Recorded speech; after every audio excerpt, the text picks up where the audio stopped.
Assalamualaikum warahmatullahi wabarakatuh. Nama saya Rizky Aidil Fitriansyah dari kelas SK7A dengan NIM 21210017. Nah, di sini saya akan menjelaskan jurnal logika fazi dengan metode Sugeno yang judulnya Penerapan logika fazi metode Sugeno untuk menentukan jumlah produksi roti dengan berdasarkan data persediaan dan jumlah permintaan untuk studi kasus di pabrik roti sama Sarinda Ambon. Nah, setelah saya membaca jurnal tersebut, saya dapat menyimpulkan permasalahan dari studi kasus pabrik roti Sarinda Ambon ini.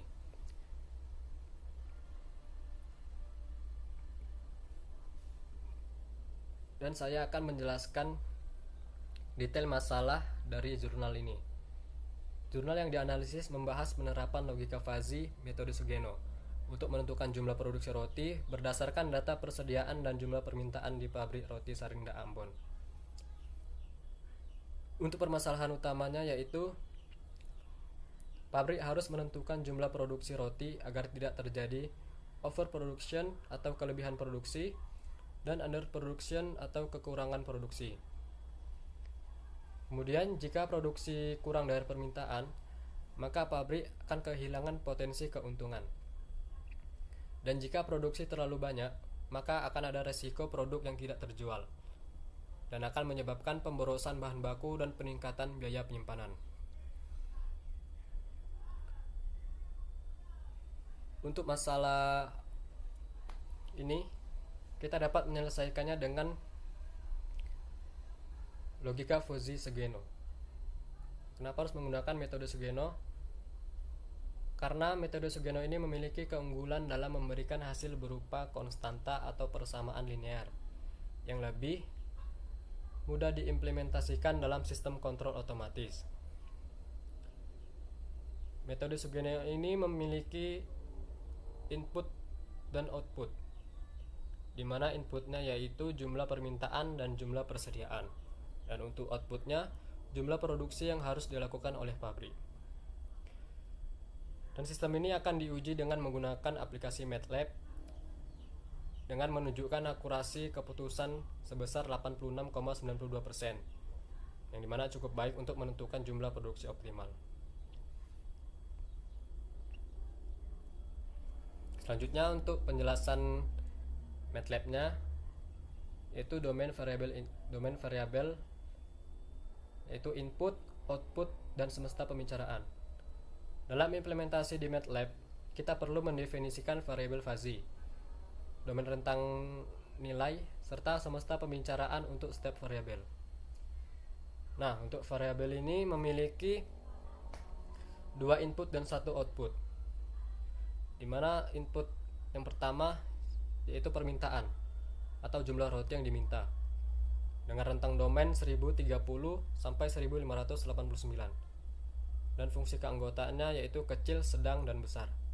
Untuk input yang kedua yaitu persediaan atau stok roti yang tersedia dengan rentang domain dari 607 sampai 894, dengan fungsi keanggotaan sedikit, sedang, dan banyak.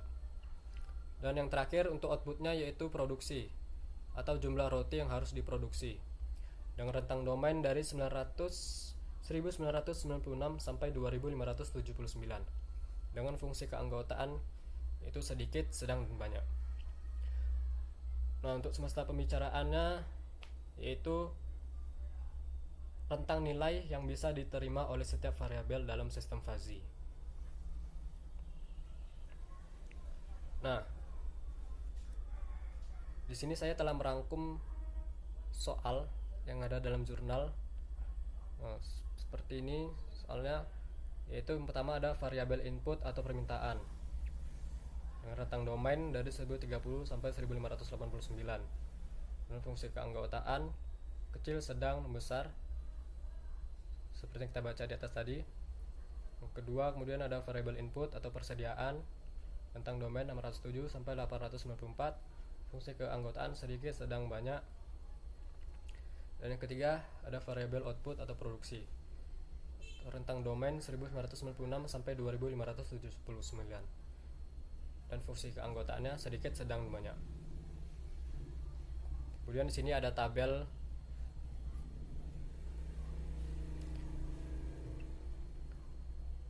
selanjutnya. Kita akan masuk ke aplikasi MATLAB-nya.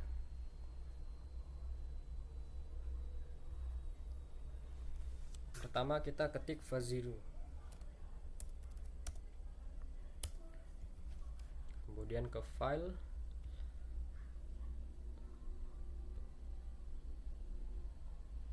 nah di sini sudah tampil variabelnya.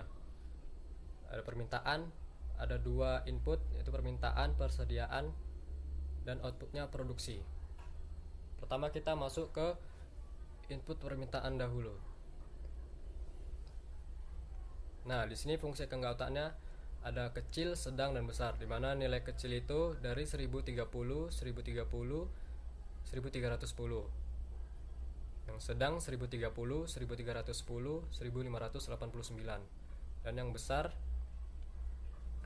1310, 1589, 1589. Kemudian kita masuk ke input yang kedua, yaitu persediaan.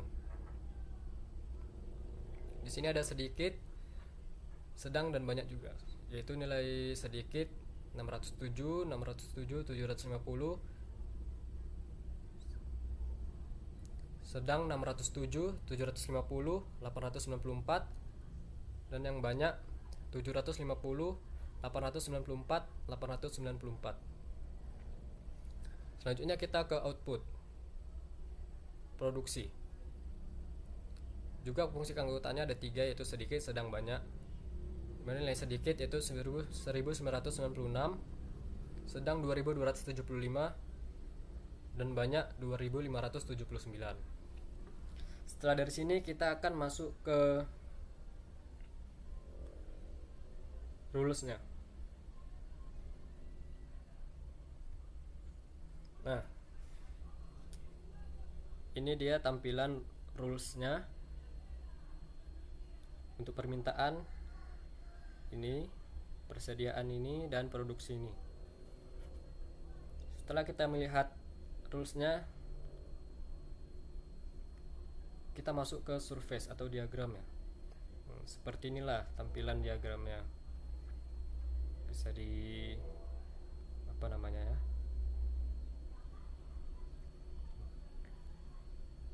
Oke, kalau sudah melihat ini, kita akan masuk ke rules. Kita close dulu.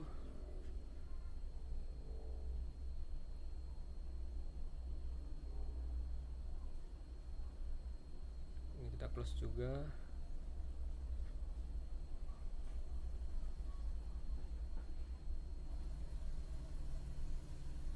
Nah, kita masuk ke rules yang ini. Nah, sini sudah tertera. Itu rules yang pertama, jika permintaan kecil dan persediaan sedikit, maka produksi akan sedikit. Rules kedua, jika permintaan kecil dan persediaan sedang, maka produksi sedikit. Rules yang ketiga, jika permintaan kecil dan persediaan banyak, maka produksi sedikit. Rules keempat, jika permintaan sedang dan persediaan sedikit, maka produksi sedikit. Rules kelima, jika permintaan sedang dan persediaan sedang, maka produksi sedang. Rules keenam, jika permintaan sedang dan persediaan banyak, maka produksi sedang. Rules ketujuh, jika permintaan besar dan persediaan sedikit, maka produksi sedang. Yang ke-8, jika permintaan besar dan persediaan sedang, maka produksi sedang. Dan yang terakhir, yang ke-9, jika permintaan besar dan persediaan banyak, maka produksi juga banyak. Nah, jadi kita dapat simpulkan dari permasalahan jurnal ini yang telah kita selesaikan, itu masalah utama dalam jurnal ini adalah untuk menentukan jumlah produksi roti agar sesuai dengan permintaan tanpa overproduction atau underproduction. Dan logika Fuzzy-Sugeno digunakan karena dapat memberikan hasil dalam berbentuk konstanta yang lebih cocok untuk sistem otomatis. Dan untuk aplikasi MATLAB-nya kita gunakan untuk mendefinisikan variabel input, output, aturan fuzzy, dan melakukan simulasi. Dan yang terakhir, rentang domainnya atau semesta pembicaraan diambil dari data pada jurnal untuk menghasilkan prediksi yang optimal. Koordinates bisa langsung dijalankan di MATLAB untuk melakukan simulasi dan optimal jumlah produksi roti. Baiklah, sekian penjelasan dari saya. Jika ada perkataan saya yang salah, saya mohon maaf. Saya akhiri, assalamualaikum warahmatullahi wabarakatuh.